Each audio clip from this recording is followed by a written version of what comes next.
This is the Bax and Grant Sports Show presented by Sports Radio America. I'm Bax. Welcome inside the studio, everybody. It's a summer series episode continuing to roll on. Only a few more, though, before we move to the big and exciting 5 days a week starting August 24th. That's right. If you didn't hear last week, we are moving to 5 days a week starting on August 24th, and we are very excited for it. Grant will actually be on the show this evening. He's not here in studio, but he will be joining us a little bit later on in the show to talk about the sport that he knows and loves so very much. Yes, you guessed it, hockey. We will be talking hockey with Grant Coppersmith. Patrick Kane, a lot of weird controversy going on with him. And Grant will also do a little bit of chatting about his beloved St. Louis Blues as well. But that's later on in the show. We'll get to it. We got a packed show for you today. We've got David Kenyon of Bleacher Report coming on to talk about the AFC, NFC East previews as we continue on our summer series of previewing the conferences and divisions in the NFL. Later on, Zach Poppenfuss will be here to talk about the Green Bay Packers and all of their special teams. Last year, they were kind of iffy. They went out, they hired a new coach. We'll see what happens this year with the special teams. Connor Christensen's back in studio as well to offer his fight corner and, of course, his fitness tip as well, so you can get swole as you always do with Connor. And we will also be joined in just a little bit by our new soccer English Premier League correspondent, Simon Mitchell, as well. So we'll be jumping to him in just a moment. But before we do any of that, remember, you can listen to us on Sports Radio America on Monday nights from 7 to 10 Eastern. Summer series, remember, we'll be kicking off. It's still running now, but our regular scheduled program will return August 24th, 5 days a week from 11 to 1 Central, 12 to 2 Eastern, 9 to whatever, 12, 9 to 11. I don't know. You can do all kinds of, you can conjugate it accordingly depending on where you live anyway. But you can listen to us on Live 365 and tune in. And you can listen to us on demand anytime you want on Spreaker.com, on iTunes, on iHeartRadio, and our content is now available on thesportsquotient.com as well. So go check out the Sports Quotient, the SQ, as it were. They help you challenge and raise your SQ, as it, you can find out just how smart you are in the sports world. They have great content, not only on the written side. They have tremendous podcasts, and they also have some sports quizzes on there for you as well. So go check all of that out. But in the meantime, while you're also surfing the web, you can find us on social media, on Facebook, the Bax and Grant Sports Show, and then Twitter, Instagram, and Snapchat at BG Sports Show as well. And you can drop us a line on an email at bgsportshow@gmail.com. You can follow myself on Twitter at Baxter Colburn and at Grant's Rant BGSS to follow Grant as well. One more thing before we jump into Simon. We have a new and exciting feature on the Bax and Grant Sports Show. You can now call us. I know. You actually can speak to us in real time if you so choose. You can call us at 262-324-2385. We now have a call-in line. We'd love to hear from you anytime throughout the show. You're welcome to give us a ring. If you happen to catch this, later on, you can shoot us a text as well. You can text that line. Let us know your thoughts. If you have any questions, leave us a voicemail. We're happy to chat with you anytime. And, even feature your content on air as well. That number again, 262-324-2385. Gosh, that's a lot of stuff to say in the beginning. Anyway, it's a lot easier with Grant because I can delegate and shift off. But that's 2 more weeks, and then I'll have Grant here to aid me. So now it is time to bring in a little bit of British flavor to the Bax and Grant Sports Show, making his Bax and Grant Sports Show official debut, Simon Mitchell, straight from Norwich. How are you, sir? Yeah, I'm very well, Baxter. Good to speak to you again, and good evening to all of your listeners in America. Thank you very much. Yeah, you say good evening. You said good morning last time we chatted. It is, what is it? It's 1:07 a.m. over in England. Am I correct, sir? Yeah, 1:07 a.m., and I've stayed up especially for you. I feel extra special, Simon. Thank you so much for doing that. No, pleased to be here, as always. Absolutely. Well, Simon, for those that don't know, give us a little bit of background about your soccer knowledge. I'm very familiar of who you are and what you do, but you live in England, obviously, if people hadn't guessed. Either that or you just have a fantastic fake British accent. But you're the real deal, Simon. You don't mess around with that. But you live in Norwich, and what do you do? I live in Norwich on the East Coast, but I travel all over the UK for work, so I get to see all the cities of England, which is quite nice. But I'm very, very big into football. I followed football. I was around when the Premier League started back in 1993. And living in Norwich. Norwich finished third that year, but I'm not a Norwich fan. I'm a Tottenham Hotspur fan. Oh, okay. And what made you become a Tottenham fan? It's a family thing. My dad was a Tottenham fan, so it became almost forced upon me, but, A forced fandom, but it worked out pretty well for you, though, in the end, you'd say, right? Oh, I would say so, yeah. It's always a random team to support when you're living in Norwich, and Man United are winning everything. So when I was at school, everybody supported Norwich and Manchester United. So it's always nice to be different. Of course, it's good. It has its perks and benefits at times. So, well, Simon, we're delighted to have you on the show. It is your official debut on the Bax and Grant Sports Show. We brought you on to talk because the English Premier League kicked off this weekend, Simon, and there were some surprises, some not too big a surprise, and then some just plain old disappointments, I think. And it all kind of depends on what team you support. But let's start with your team, a 1-0 loss coming to the hands of Manchester United. What did you think about your Hotspurs starting off, unfortunately, on the wrong foot? Well, we can look at the Man United-Tottenham game almost as a team in Tottenham Hotspur which brought in one new signing from last season in Toby Alderweireld to bulk up the defence. And Manchester United, a team constantly bringing in big-name players. Yes. Started with Sergio Romero in goal. They started with Matteo Darmian playing at right back. They started with Morgan Schneiderlin and Memphis Depay. So four new signings all starting for Manchester United. And I watched this game from start to finish, and Manchester United looked like a team in transition. They didn't quite have the link-up. They didn't quite have the touch that they're used to for a team that's been playing together. But Tottenham had all the play, played incredibly well. Were unlucky not to score within about 15 minutes. Harry Kane, beautiful little lob through ball to Christian Eriksen, who knocked the ball over the bar from around about 10 yards. Yep. It was, and then Manchester United, unfortunately, then quick break. Nabil Bentaleb for Tottenham gave the ball away on the halfway line. They broke quickly, and Wayne Rooney decided to take a touch on the edge of the 6-yard box. And Kyle Walker, who's one of the fastest Premier League players, almost made a superb recovery, but unfortunately scored an own goal. Oh, no. And from that moment on, it went all Manchester United. Their tails came up, and they started to play a bit better. But again, it was a fitness thing.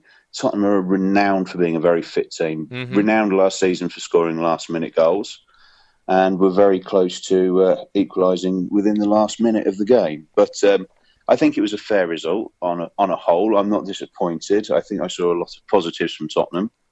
Which is good to hear. But I didn't see a lot from Manchester United to suggest Tottenham are too far away from them for the upcoming season. Well, that's good news, at least from Tottenham fans, because I feel like Tottenham as a whole, they kind of live in the shadows of some of the big three or big four. But Tottenham with Harry Kane now on their team, I feel like they have an opportunity to really shoot up the table and might even challenge for one of those top 4 spots this season.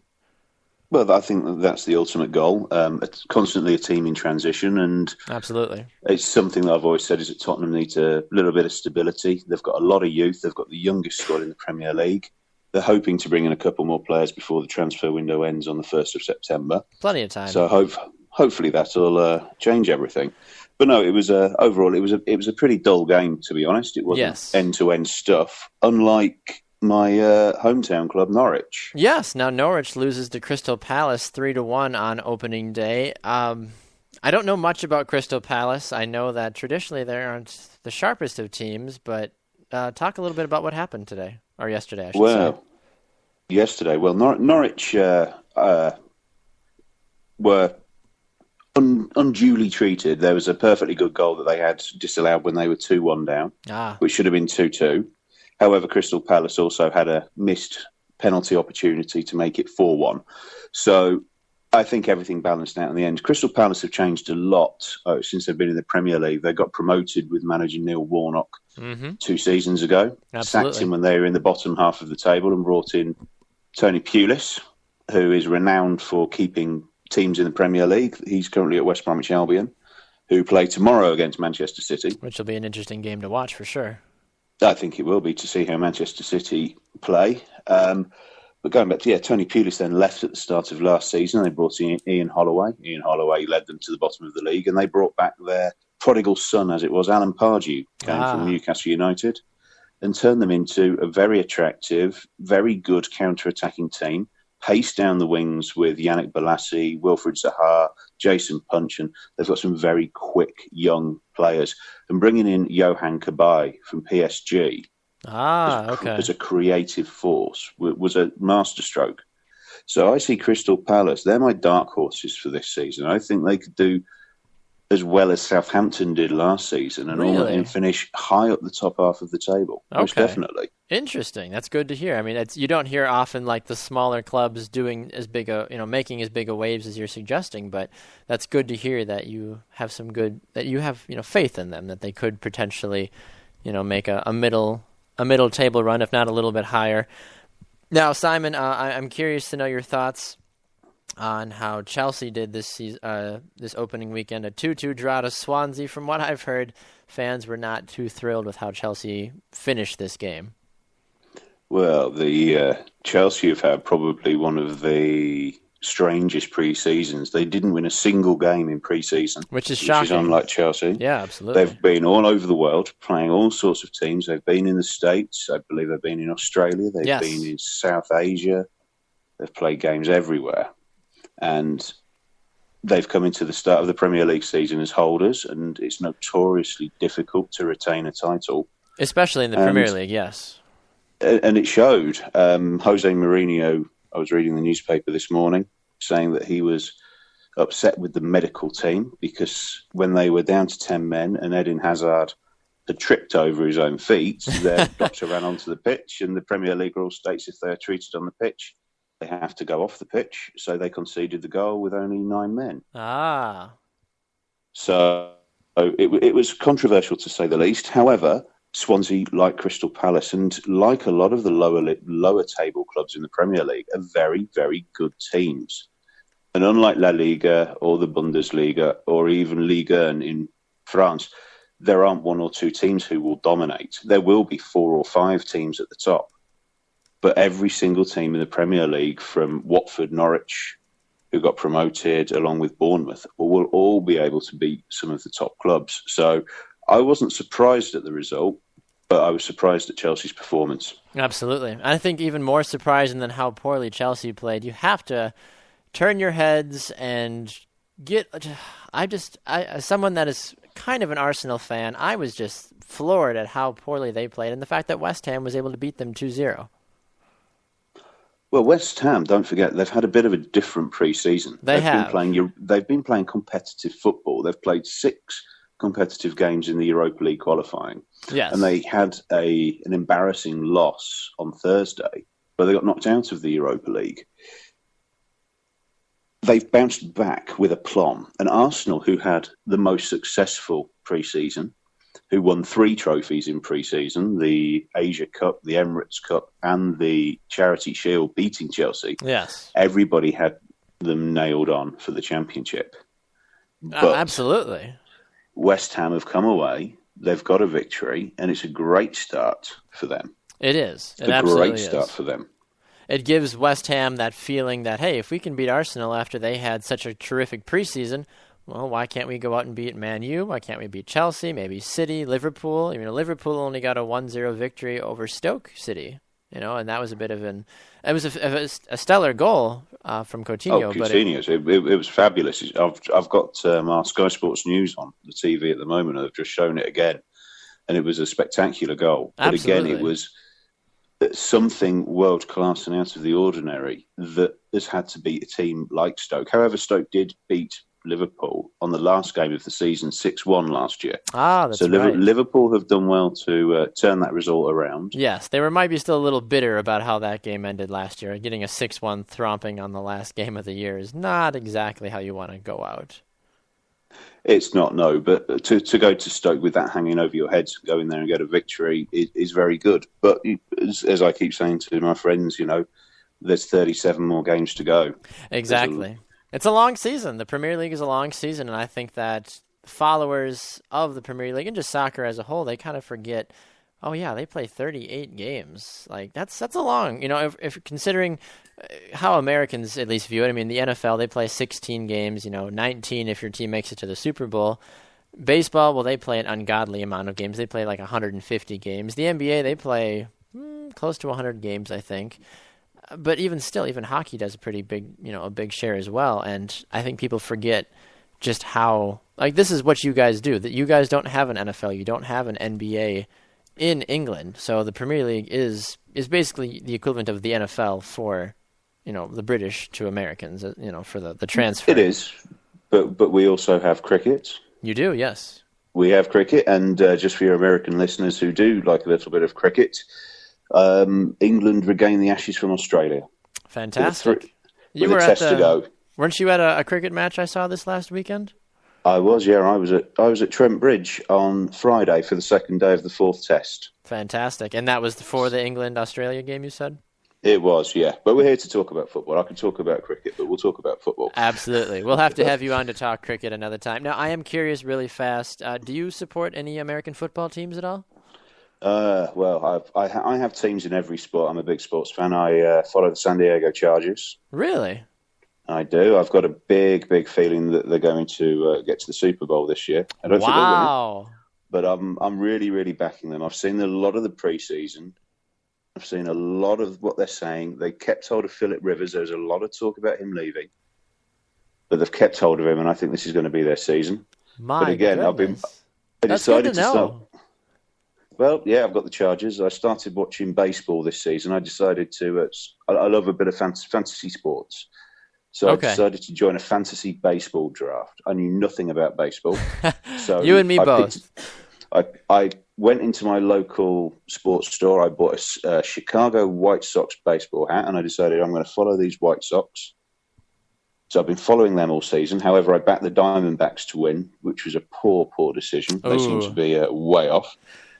So, yes, I've followed a bit of baseball this year. And NBA, I've always followed the Chicago Bulls because Michael Jordan, Scottie Pippen, when I was a kid, those were the guys. They were, and they were so famous that even, you growing up in Europe, you still knew who those guys were. Well, I was in the States in 1994 buying Nike Air Jordans on International Drive in Orlando when I was doing Disney World. So. There you go. See, you have that in. I love it. Well, I'm so glad that you do share a passion for American sports. And now that I know that you're a Chargers fan, I'm going to have to keep that in mind throughout the rest of the season going forward. We might have to have you give us some insights on the Chargers and how Philip Rivers and company do this coming season, Simon. Well, no, I'm not the expert on America. I enjoy to watch, but I'm certainly not the expert. This is why I enjoy you and Grant talking about all of the American sports. It gives me everything that I need to know to try and get one over on the guys over here in the UK. But I certainly don't have the knowledge to talk about it with the professionals. Well, we appreciate it, Simon. Thank you. We appreciate you sharing the news and your insights on the Barclays Premier League. Always a pleasure, Simon. Let's do this again sometime soon and enjoy the rest of your morning, I guess. Now get some rest, bud. I'm off to, I've got my dog's currently sleeping on the floor between my legs and the wife's asleep upstairs, so let's go get some kip. Yes, indeed. Well, Simon, always a pleasure, sir. Simon Mitchell, you can follow him on Twitter at MitchSmash, and we look forward to hearing from you again in the future, Simon. Thanks again for stopping by. Thanks, Gran. Sorry, Bax. My gosh, Simon, come on. Sorry, Bax, my bad. No problem. Happens all the guys. time. Keep up the good work, and I'll speak to you soon. Always. Thanks again. Cheers. Take care. Cheers. I love it. I love having the British invasion on the Bax and Grant Sports Show. Such a great guy. Simon Mitchell, like we said, go follow him on Twitter at MitchSmash. You can check out all of his thoughts about apparently American sports, but more importantly, the Barclays Premier League as well. So we are going to go to a break. When we come back, Bleacher Report's very own David Kenyon will be here to join us to talk the AFC East and NFC East. I don't really know what to make of either division this year, honestly. We've got some thoughts and notes, and we're going to chat about it in full detail. This is the Bax and Grant Sports Show, presented by Sports Radio America. Don't go anywhere.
Hello, this is Brandon Miles, the General Manager of the Baltimore Hawks, and you're listening to the Bax and Grant Sports Show, presented by Sports Radio America.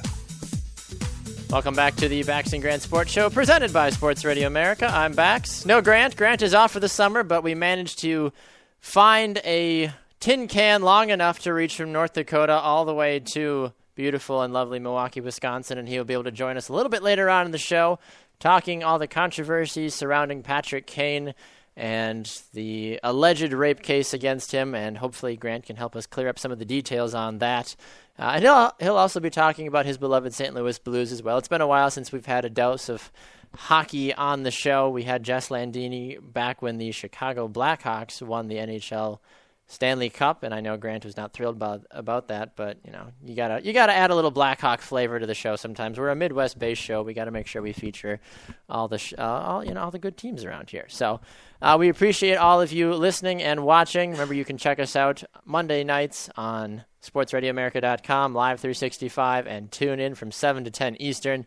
Download our podcast on iTunes. Listen to us on demand at Spreaker.com, on iHeartRadio.com, and the Sports Quotient as well. You can watch us on Periscope as well, so those of you watching and listening on Periscope, hello, Periscopians. It's great to see you and chat with you. Remember, you can comment and do all your little Periscope things there if you decide to. And just as of recently, we have a new call-in feature / text that you can call and text the show anytime you want, 262-324-2385. We love hearing from you, the listener, and we love being able to debate with you and hear what you have to say, because Grant and I obviously don't know everything. We think we do, but then we go home and realize that we're married and our wives correct us, and then we obviously remember that we don't know everything. So it's a revolving circle in terms of what we think we know, and then, it just doesn't go that way. Anybody that's married out there will know that you have your opinion, and then your wife usually has the correct opinion. So keep that in mind if any of you are out there thinking about getting married or engaged in the coming months. But we love hearing from all of you. Like we said, remember, you can follow us all over the place, Facebook, Twitter, Instagram, Snapchat. You can follow myself on Twitter at Baxter Colburn and at Grant's Rant BGSS to follow Grant. Now, a good friend of the show, we're excited to have him back on. It's been a few weeks. Mr. David Kenyon of Bleacher Report is back, not in the studio, unfortunately, but on the telephone, and we are thrilled to have him back. Welcome back, Kenny. How are you, sir? I am great. Is there any particular reason that you were great? I am watching football right now. Ah, football! You mean like the Vikings-Steelers game? I mean football. I'm just so happy. I'm so happy right now. I can tell. I'm so happy that you're happy, because when you're happy, I'm happy. So that I'm so glad that we're all on the same page with this. It definitely, oh my goodness. It works out for all parties so involved. Absolutely. All right, Grant. All right, Bex. Let's talk some football. Are you sure? Do you know who I am? You wanna make sure? The last guest called me Grant too. I don't know how I feel about this. I know. I was following his lead. I'm just like, Grant, you're gonna be Grant Bax. I mean, if you guys want to actually call me my real name, that's totally fine. I'll answer to just about anything, though. So, I'm just thrilled to have you all on the show. So, but anyway, Kenny, we've had you on to talk to help us our continued previews of the AFC and NFC. We're in the East in both conferences this week. Why don't we start with the AFC East? You have a tie to that division. You're a big Miami Dolphins fan. Give us your thoughts about the division and how they finished last year and what to look forward to this year. Well, where I'm going to go with this is going to make me sound like a homer. So we're going to get that one out of the way, that this is a very objective view. Of course. No, I appreciate the objectiveness, and, this is an open forum. You can say what you like, sir. All right, AFC East. The appeal for the Tom Brady case will decide whether the New England Patriots or Miami Dolphins win the AFC East this year. Okay. That's kind of the thought I have too, yes. Because it seems that Tom Brady's suspension has no grounds, but this was after I had read that there's no way it gets overturned. So I have no idea what's going to happen. So realistically, we have no idea. Realistically, we have no idea. Well, that's helpful. I appreciate your insight. Thank you for calling. Well, you're welcome. I'll just return to watching football. Sounds Anyway, good. We've got it on in the studio, too, right now. So the Patriots have a pretty brutal schedule to start. Yes, they really do. They open against the Pittsburgh Steelers, Yeah. and then followed by the Buffalo Bills on the road.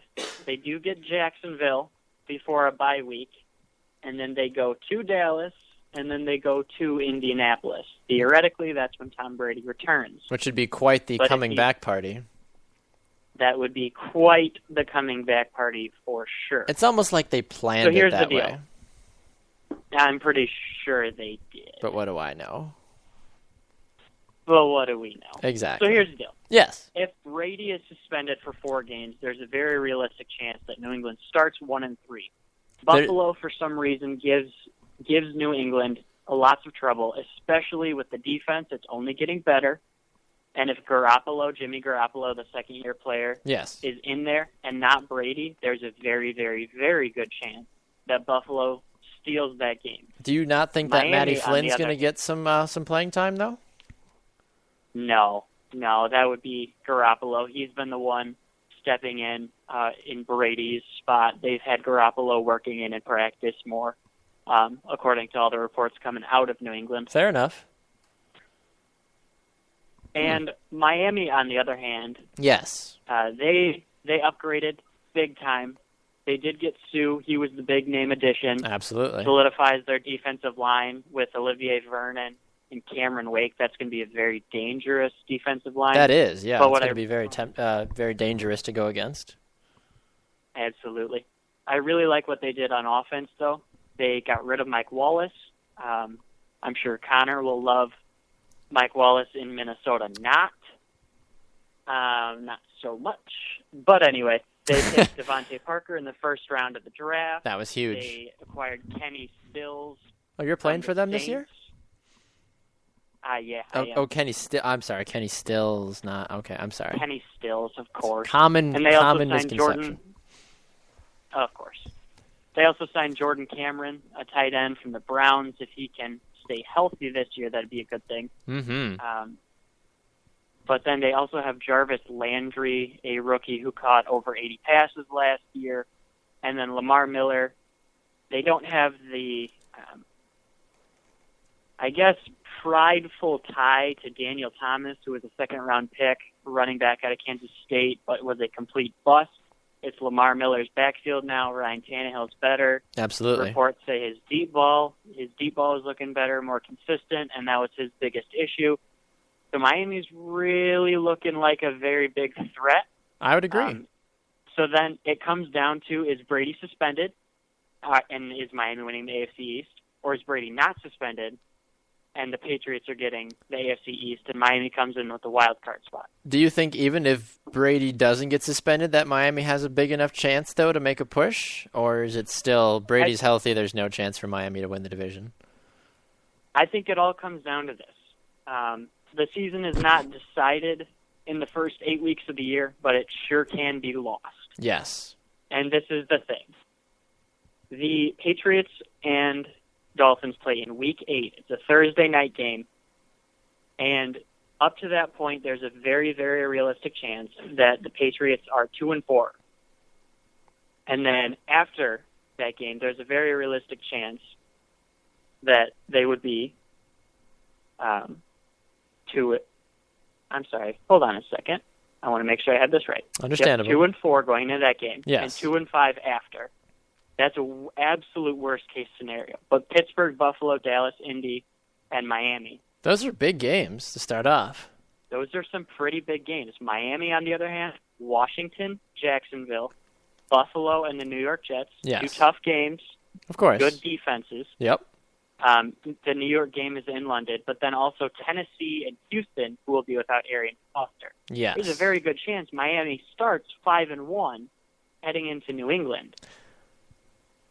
I And like then those odds, if though, for the Miami- Dolphins going forward. Yeah. So if Miami sneaks that game out at New England, and that's the tough part, at New England on a Thursday night, Yes. Short week. then they've got a 3 or 4 game lead on New England, and Mhm. that's when it gets interesting. Because then and I'm not banking on that to happen. Of course it's not. a very realistic reality, I guess. Absolutely. I don't know what else to say. Exactly. And at the end of the day, though, that last game of the season is against New England, and it's a home game. So who's to say that, Miami and New England both finally are playing well, and maybe New England finds their stride late, and then they end up having to play for the division title that last game of the season. Absolutely. That would be quite the experience if that did. I would pull for the Dolphins in that situation, personally. Yeah. And I think it'd be a really interesting one too, because then you have Brady.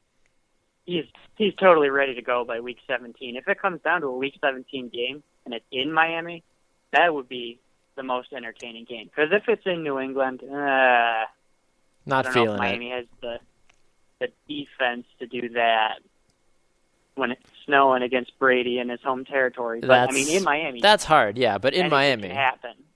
Absolutely. You put Miami in their home environment after. I mean, that'll be their second home game. Finishing off the end of the season, because they'll have just played Indianapolis the week before, and then they would take on New England to finish out the year. It's definitely the odds, I would say, are in Miami's favor, at least starting off the year. But like you said, you can't win a division after the first 8 weeks unless something goes crazy with New England. Yeah, absolutely. And I don't. Excuse me. Yeah, I don't want to disrespect the Jets or Bills here, because they both have tremendous defenses. They do, but the offensive factor is what gets me, especially for the Jets. Well, actually, I'm going to disagree with you here. Oh, okay. The Jets,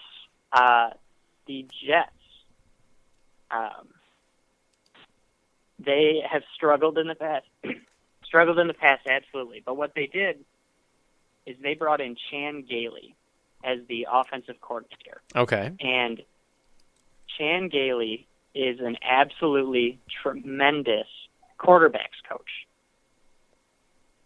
However, Buffalo has terrible quarterbacks. Geno Smith at least has the tools, but E.J. Manuel has not proven he's capable of leading an NFL team. No.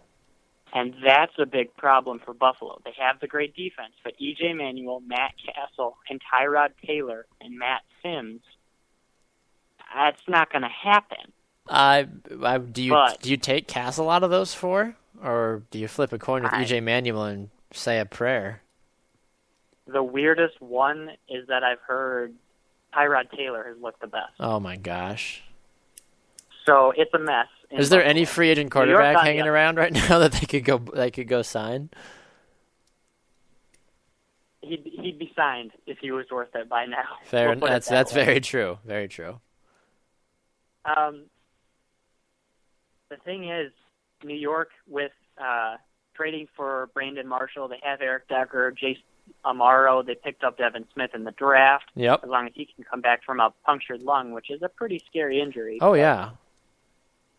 Man, if Chan Gailey gets Geno Smith to being an average quarterback, then the Jets, oh my goodness, their defense is going to be amazing this year. Todd Bowles, the defensive coordinator from Arizona, accepted the job.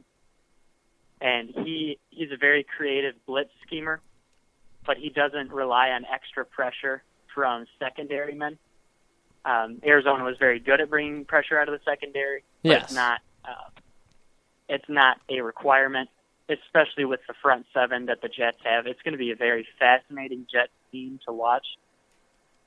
And that the AFC East is probably going to be one of the most competitive divisions in the NFL. Oh, I would agree with that, absolutely. I find it interesting, too, a tweet I just noticed from the NFL on ESPN. They said that Jets fans booed Geno Smith after he had a few hiccups during the opening scrimmage at MetLife Stadium. Yeah, well, they've got 2 years of bad history behind them. True. But really got to give them 1 year with Chan Gailey, and I think you're going to see some market improvement. Okay. I think he'll be their quarterback moving forward. Understandable. All right, well, let's flip over to the NFC East. they are just kind of a hot mess. DeMarco Murray's gone from the Cowboys. The Giants are supposedly better than people think. And then you have Chip Kelly's brainchild in Philly and RG3, and who really cares about the Redskins? Yeah, I'm just going to eliminate Washington from the conversation. They're no fun. There's really no reason. They're going to do a great job of holding down fourth place again this season. So that's all we need to say, and let's move on from there. The other three teams is what kind of gets me, though, because Dallas doesn't have DeMarco Murray anymore. Is this team going to suffer significantly without him now, or how does this team line up without him? It's going to hurt. There's no doubt about that. There are two things to this. DeMarco Murray led the league last season in yards before contact. Now, yes. What that means is before he was touched, because of the stellar offensive line. It is by far the best in the league. Absolutely. The Dallas Cowboys have put together a tremendous offensive line. However, DeMarco Murray also led the league in yards after contact. Oh, okay. So he's falling forward. He's picking up a couple extra yards. That's huge, especially in an offense that can run on first down, run on second down, and then do whatever they want on third down. It could be 3rd and 1, and you're going to have you had DeMarco Murray running straight through the line, or you have Dez Bryant beating press coverage on the outside while the defense is stacking the box, or you have Jason Witten rolling out to the flat, or you have Cole Beasley or Terrence Williams doing something on a quick slant or a quick out or a drag or anything like that. Those are this year, pretty good, pretty good options. Absolutely. But this year it's up to Joseph Randle. He's going to be the one stepping in. They signed Darren McFadden, but no. He's hurt again already. He'll probably be cut before the season is over. You think so? He's not worth it. Fantasy football players, if you thought you had a stud in Darren McFadden, you stop right there. You let me take Joseph Randle, and then we move on. Okay, I will mark that down in my own personal fantasy football notes. Yep. Huh. Interesting. Joseph Randle, he's going to be the guy. Ian Rappaport of NFL Media has already said that it's his starting job to lose. Lance Dunbar will be the backup, and it'll be a decent line. Last year, Joseph Randle ran very well in limited carry. He averaged 6.7 yards per. Wow. Which is absolutely fantastic. Oh, yeah, absolutely. For a second stringer. But he only had 51 carries. Oh, okay. That's interesting. Small sample. Sure. But a very, very good one. Absolutely. That's for sure. Oh, yeah, it's hard to argue against that. Yeah, and that came with a 65-yard run, and people want to say, oh, we'll take that out. Well, fine, he still averaged 5 yards a carry. That's good. Still that's comparable really for good. an NFL running back. Now, if you can average 5 yards, that's great. Yeah, absolutely. It'd be tops in the league. So I'm really excited to see how the Cowboys do that. And Tony Romo, every time that his name comes up, I have to say he is one of the most underrated, underappreciated quarterbacks in the league. I think a lot of people share your sentiment with that. As much as the press hates Tony Romo, you have a fair point about that, honestly. I mean, just think last year behind this offensive line, he finally has an offensive line. The Cowboys teams of years past where they had those fourth quarter collapses or anything like that was because Tony Romo had no time. Last year he had time. He threw 9 interceptions. 9. Ooh, really? It's amazing. Yeah. Yeah. Jeez. I don't know if I was aware of that, honestly. And he threw 3 in the first game. Really? He threw 6 interceptions. The remainder of the season. Games. Holy cow, that's not bad at all. I mean, considering that, the league MVP Aaron Rodgers threw 5 the entire season, and then he only threw 6 more the remainder of the way. That's impressive, honestly. You have to give Tony Romo credit for that, and I think with that, Dallas will end up taking the division again this year. I think Philly and New York, it'll be a fun thing to see how they all square away. So, Kenny, I wish we had more time, but I unfortunately got to let you go. Your insight is always appreciated, sir, so thank you for stopping by and throwing a little AFC, NFC East knowledge upon us. Thanks for having me. Always a pleasure. You can follow David Kenyon at Kenyon19_BR. He is a writer for The Sports Knot and Bleacher Report. Check out his work, a fantastic writer and a great friend of the show. Kenny, always a pleasure, sir. We'll check in with you again in the future. You got it. Let's football. Oh, love it, love it. Here we go. He is David Kenyon. Love having him on the show. Make sure to go check out all of his exciting work. We're going to go to another break. When we come back, the man, the myth, the legend, Grant Coppersmith. Oh, yeah. He's back, baby. We're going to chat with him. Don't go anywhere. This is the Bax and Grant Sports Show presented by Sports Radio America.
Hello, this is Tom Chichester, the Director of Operations and Officials for the American Basketball Association, and you're listening to the Bax and Grant Sports Show, presented by Sports Radio America.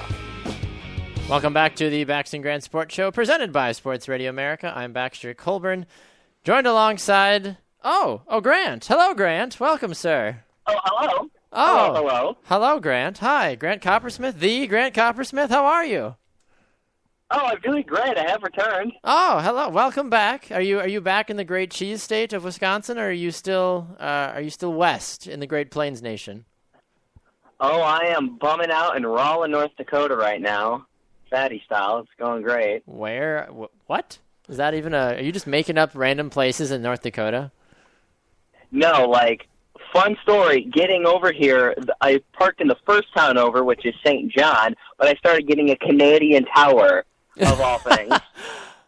And then, so trying to get to Rolla, I start going, I'm futzing around on my phone because it was 7:25, and you're like, yeah, we're going to be calling around 7:30. And I'm like, off the really, really off chance, we're ahead of schedule for once. You might call me early. I'm still bouncing off this Canadian Tower. I'm like, oh, great, here we go. You're going to get international calling. Right, that would have been awful. So I'm trying to turn off my phone and stuff, and then I'm like, oh, great, I'm behind this Cowboys fan because it's a big star, whatnot.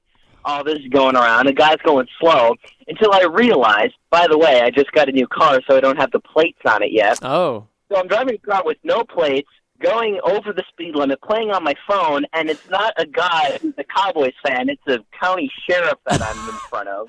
That's in front of me. So I was just probably one of the smartest people ever. And now I'm just bumming in a parking lot next to a church with my car on in a drug dealer car. So Sketchy. I'm doing real fine right now. With no plates. No plates, so it's going real well. What kind of car do you have now? I didn't realize that you got a new car. Yeah, it wasn't the one that I wanted, unfortunately. Oh. It's an Oldsmobile Aveo or something like that. Alero. Oldsmobile Alero. There we go. Ah. There was a '89 Jaguar that I really wanted. Ooh. It was really nice price too, and it was all fixed up. It was a beautiful car, but it just not the right time. Mm. I had to put my wants aside for my needs. One day we'll get you like a '99 Jaguar one day, Grant. You know, when the show goes national. Oh wait, it already is. Well, there's nothing in the budget. I'm sorry, we don't have a company car yet. Sorry. You know, I won't get ahead of myself. Exactly. When we have company cars, we'll make sure you get that Jaguar, bud, and you can live the life that you've always dreamed. In this beautiful car that I have now. Absolutely. I'll try. Okay. Well, I'm so glad that you're here, Grant. I wanted to bring in Connor Christensen as well, so say hello to our dear friend Connor. Hello, Connor. Hello. Miss you. Miss all of you. Oh, we miss you. Miss you too, man.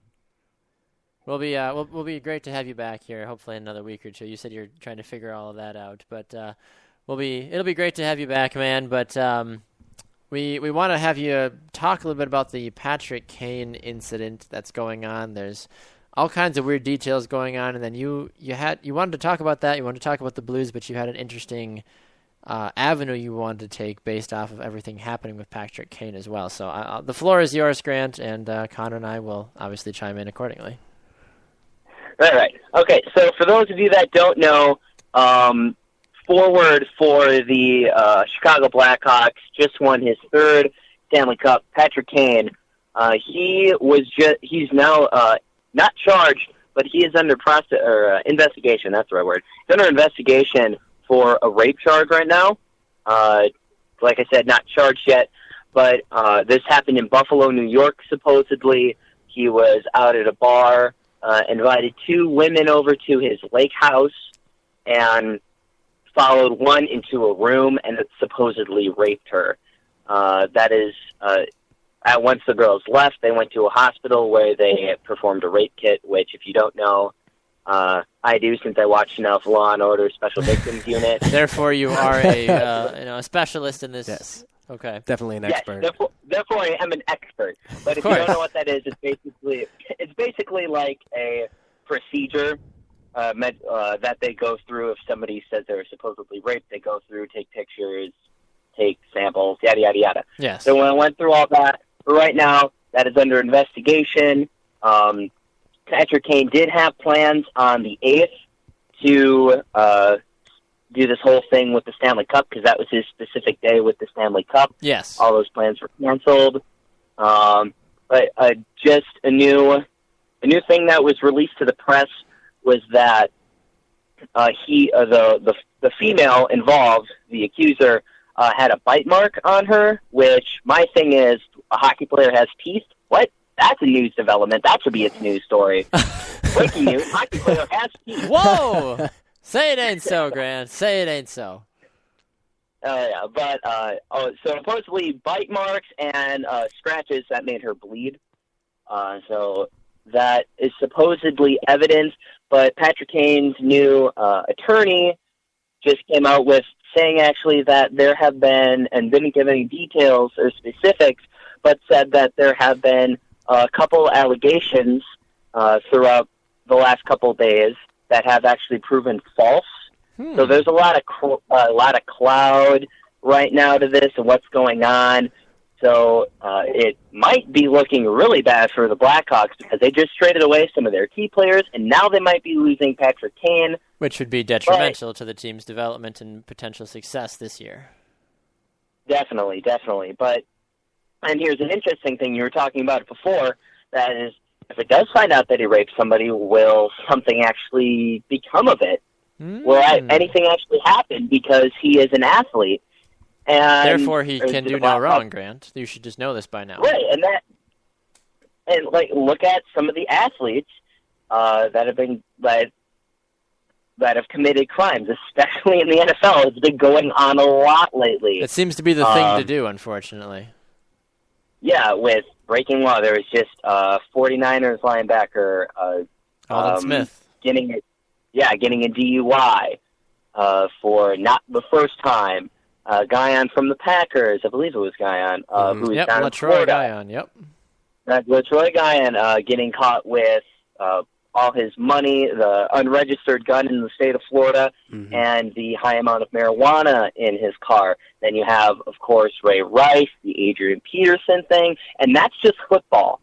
That is just football. We're not looking at baseball, where there is where a bunch of drug stuff. And then you look over at basketball where that's not clean either. So you have you have all these athletes that commit these crimes, and then it seems that justice really isn't served because A, they have fame, and B, they have money to pay these huge attorneys to go, or a team of attorneys even, to come and defend them and get them off scot-free or with very minimal charges so they're able to play. Just look at, in 2009, with Patrick Kane, this is not the first time he's been in trouble with the law, and kind of shows an aggressive past, which might not help him in this case, because in 2009, in New York, him and his cousin assaulted a cab driver over a cab fare. Oh, now, I don't know if, Wow. yeah, like, Patrick Kane, like, you wouldn't think that he'd have a problem with a cab fare, but this was 6 years ago.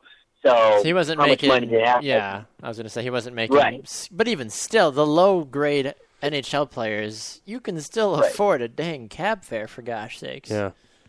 Right. How much And- do they make normally, Grant? Do you know at that level? NHL? Yeah. How much? At a low level or a Well, high At level? a low level. At a low level. Lower level right now, Patrick Kane, one of the biggest stars in the league, is getting about $6.5 million, I believe, a year. Okay. Okay. So yeah, not exorbitant amounts like the NFL Hey, or man, I wouldn't basketball, turn it like down. Amari Stoudemire. Like I'm not Amari Stoudemire level, No. but no. still, that's I would take that money. Oh yeah. For Yeah, sure. Yeah. But then you could also argue that he's not.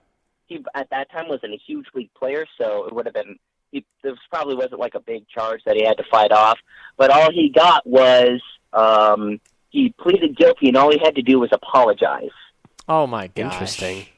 Really? And all he had to do was write a formal apology and send it in. That happened in 2009. So this is over a cab fare. Yeah. Now and he's a hockey player, and that's really at a really aggressive sport. So I wouldn't be surprised at all if he did something like this, and that's really shocking and upsetting. And Yes. because athletes think that they can get away with this stuff. They do. And And- I just had a quick thing. Sorry, Grant. Just you guys were curious to know. Patrick Kane is scheduled to make $10.5 million this year. He and Jonathan Toews are tied for making the most money in the league in 2015-2016. Wow. Jonathan who? Toews. He's the center for Toews. the Toews. Sure, he's Canadian or French. I don't know. He plays for the Jonathan Toews, Blackhawks, and he spells Yes, his name he plays funny. for the Blackhawks. But yeah, he actually, I think he just actually got a new contract Yes. this past summer, so that's why the monetary amount went up. Yeah, and yeah, I would say it's a major concern for the Blackhawks, just losing all these star players. And I was talking actually up the camp that I work at, one of the program coordinator. She is a huge Blackhawks fan, and I was talking to her dad about it, I think.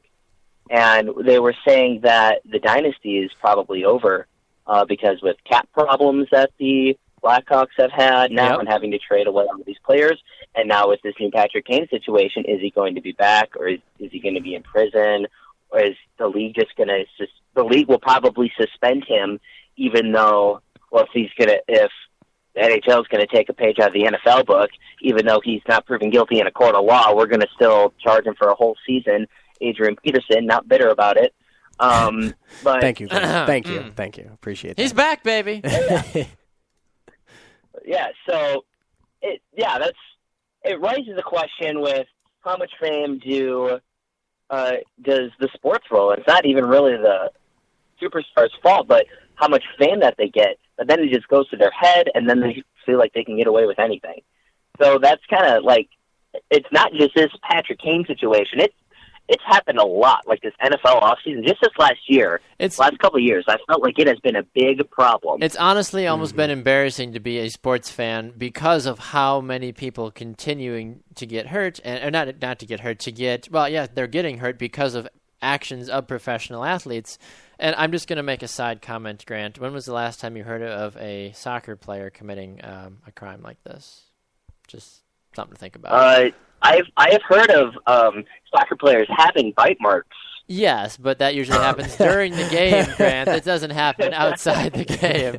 That's completely irrelevant. Luis Suarez is his own animal, okay? We won't deal with that. But I don't hear too many stories coming out of MLS saying, wow, this player raped this person or this player, just anyway, side little jab there for soccer. But, Grant, before we let you go, I wish we had more time with you. Talk a little bit about TJ Oshie, the Blues. What's the future looking like for the Blues going into this season? Right. So at the beginning, middle of the offseason, middle of this summer, the Blues were looking for something to do, and I wasn't really surprised by it, even though I was extremely surprised.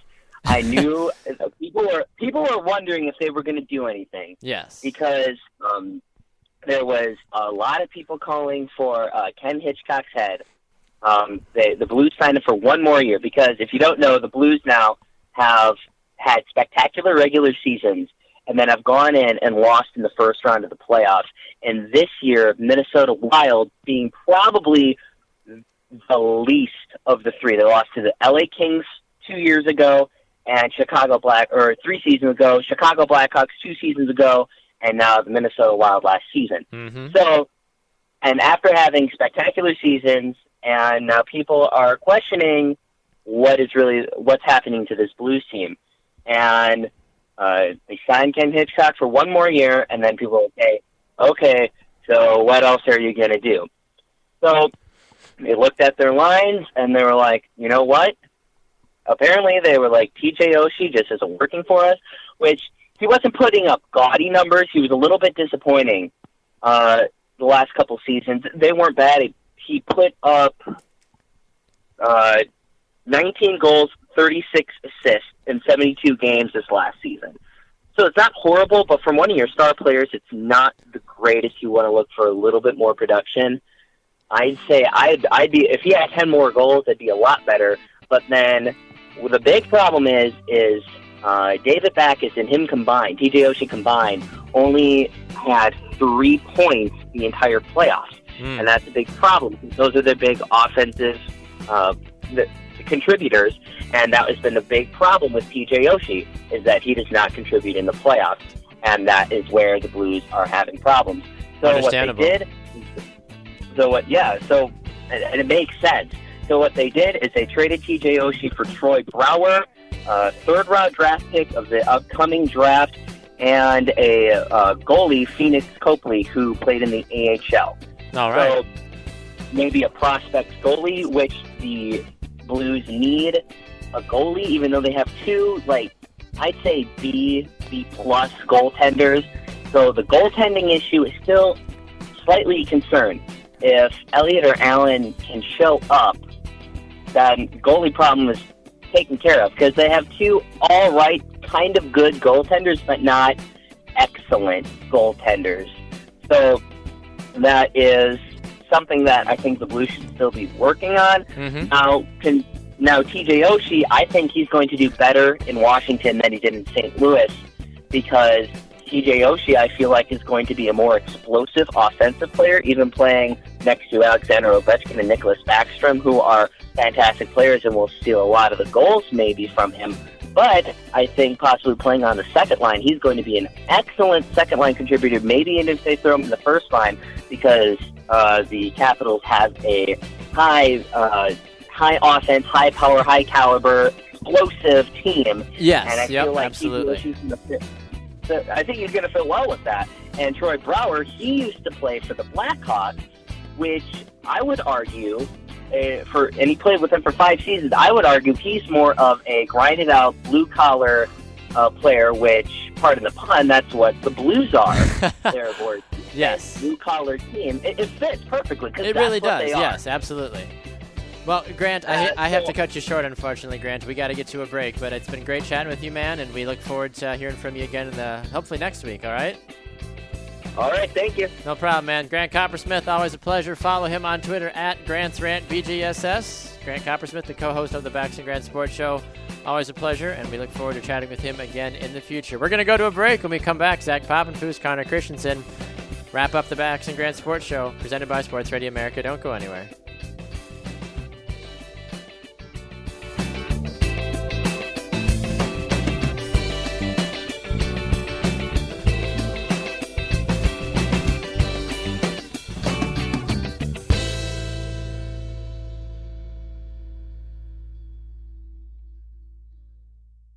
Welcome back to the Bax and Grant Sports Show, presented by Sports Radio America. I'm Bax. No Grant. Grant is off for the summer, but we just had a chance to speak with him a little bit, so it was great to hear from Grant again and get the opportunity to reconnect with one of our good friends. And speaking of connecting with good friends, we'd like to welcome Connor Christensen back into the studio. He's been off for a few weeks, so it's great to have him back in. So it's always a pleasure. Connor, welcome. How you doing, sir? Good. Well, yeah. Connor, I did my best last week to fulfill the needs of the people in terms of Ronda Rousey and what she did during UFC 190. Oh, my goodness. I did my best. I'm sure you did. It was a great job. It needed to be spoken about. Oh, it did, and I will continue to speak about it. I appreciate that. So we don't have a ton of time with you today, unfortunately, but the floor is yours, so please commence, sir. I just have to say how dominant is Ronda Rousey. Oh, my goodness. When she steps in the ring, you don't have a chance.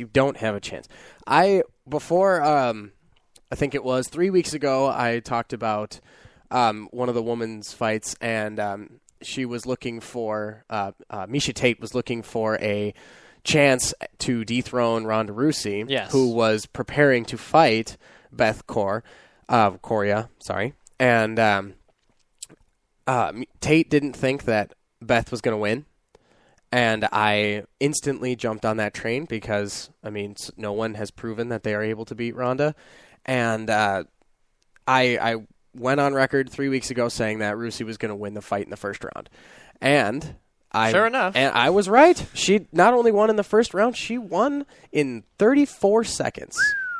And quality. For those of you who don't watch UFC and don't know how Ronda Rousey fights, you really should look up some highlights of her fights, because literally all of her highlights are probably about 2 minutes long. You could fit all of Ronda Rousey's fights into a 2-minute. Exactly.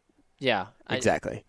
And that is, it's incredible how quickly she picks you apart. And I watched the fight. I saw the fight, all 34 seconds of it. It was the main event, and it was only 34 seconds. The main event, and it's done. Thanks for coming. Have a good night, everybody. Yeah, I feel bad for the guy who had to go to the bathroom during the main event. Right. You know? I'll be right back. Yeah. Oh, you missed it, Bob. Oh, crap. Missed it by like 5 minutes. Anyway, Ronda Rousey comes right out of the gate, and she just absolutely pounds you.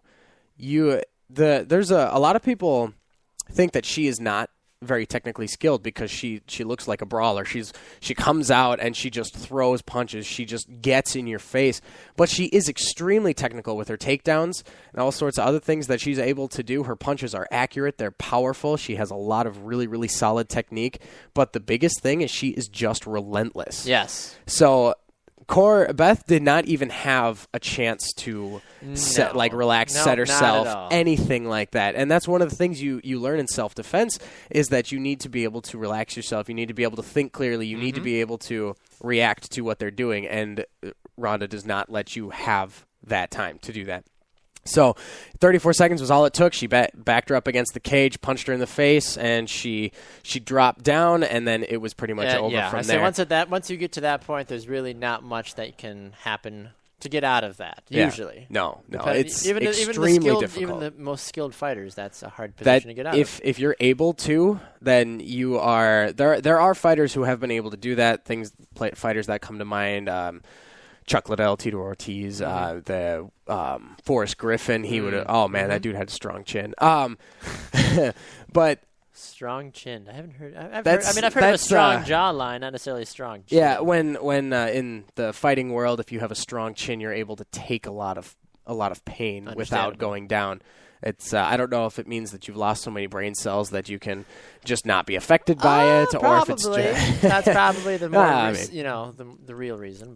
We're irrelevant. We're not going to get into that. No, of course not. I was reading a Bleacher Report article where they were saying about 10 reasons why it's Ronda Rousey's world right now.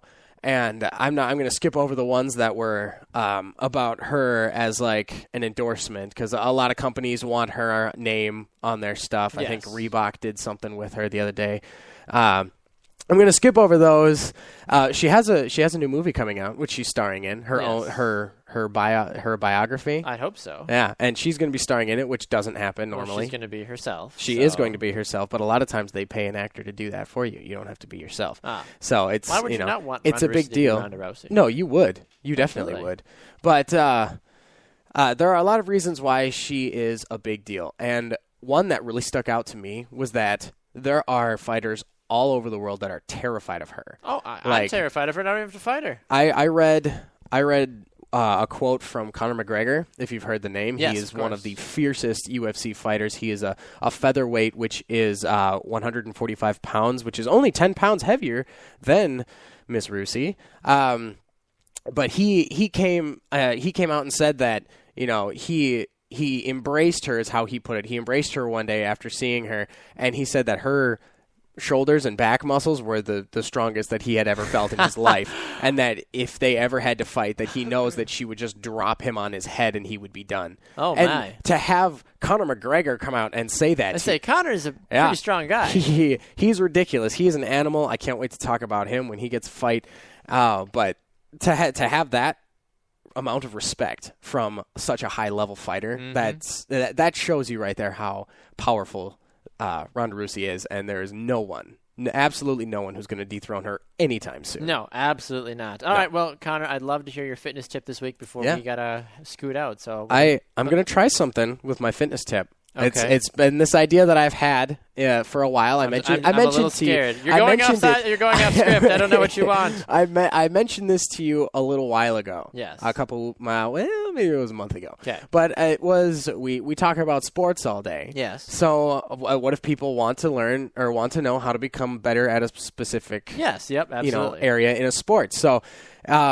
What I'm going to talk about today is how can I become a better thrower, a better quarterback, a better pitcher, all sorts of throwing types of motions. Because throwing in itself is very similar. There are technique differences between baseball and football. Yes. Usually obviously. have to do with the fingers. Yeah. And a baseball throw is a lot. It's more demanding on the arm, isn't it, than a football throw? It's more demanding in a sense that you are throwing a lot more than a football player does. And you are throwing a lot faster than a football player does. So the motion has to be faster, and you have to have greater endurance. That's why pitchers will burn out a lot faster than quarterbacks will, because they do throw a lot, and they have very, very powerful shoulders. But the way that you become better at throwing, at least from a physical aspect, if I'm training someone to be a better thrower, obviously get out and practice as much as you can. Go out and throw. That'll work on your accuracy. It'll work on your consistency, all sorts of other things. But if you're in the gym and you're trying to, what can I work out to help me be a better thrower? If you're a pitcher specific, quarterback specific, I'm not going to say go do bench press. I'm going to say work on your your rotator cuff. Okay. And I don't have the time, unfortunately, to get in exactly what the rotator cuff is, but it's a lot of shoulder movements. If you go to bodybuilding.com, I'm sure they have tons of things. We're going to be posting videos eventually on the Backs and Grants website about how to do some of these exercises I'm describing. But look it up, rotator cuff. Look up exercises for that. You have 4 muscles that make up your rotator cuff, so work them hard. And then when you build strength with that, you will be able to throw further and faster, and that will make you a much better thrower if you want to be a quarterback or a pitcher. Fair enough. Well, Connor, always a pleasure, sir. We look forward to seeing some of those videos on the website in the near future. Look forward to making them. We'll be officially launching our website on August 24th once everything begins with our new 5-day-a-week show. So, Connor, always a pleasure, sir. We'll see you again next week. Thanks for having me. Always a pleasure. All right, Connor Christensen, our wonderful and talented health expert, and Vikings, I guess, too, if that counts for anything. But we love chatting with him. No Zach Poppenfuss, unfortunately, this weekend. We ran out of time. We will definitely have him on again in the future, though, to talk about the Green Bay Packers and many other exciting things coming up with the NFL season. So, big thank you to Simon Mitchell, our new English Premier League correspondent. David Kenyon of Bleacher Report stopped by. Grant Coppersmith even gave us a ring. It was great to chat with him again. And then you just heard from Connor Christensen as well. So remember, check us out on Sports Radio America on Monday nights from 7 to 10 Eastern on Live 365 and tune in You can download our podcast on iTunes and listen to us on demand anytime on Spreaker.com, on iHeartRadio, and thesportsquotient.com as well. On social media, we are the Bax and Grant Sports Show on Facebook. Twitter, Instagram, and Snapchat are at BG Sports Show. And you can shoot us an email, bgsportshow@gmail.com. And you can also watch us and listen to us on Periscope as well. So big thanks to all of you listening and watching on Periscope. And then as of recently, you can now call/text the show, 262-324-2385. Let us know your thoughts. Leave us a voicemail if you call us outside of show hours. Let us know your opinions about anything we talked about, or shoot us a text with your opinion as well. So make sure you mention your first name and first initial of your last name so we can give you credit for your thoughts and comments as well. So I'm Baxter Colburn. Follow me on Twitter at Baxter Colburn. Nice and simple. And you can follow Grant at Grant's Rant BGSS as well. So big thanks to everybody that came on the show. We look forward to having you all on and listening next week as well. It'll be our final show before we make the jump to the wonderful, the exciting 5 days a week. You're not going to want to miss it. Bax and Grant Sports Show, 5 days a week starting August 24th. I'm Baxter Colburn. Thanks again for tuning in. This is the Bax and Grant Sports Show presented by Sports Radio America. Enjoy your week, everyone.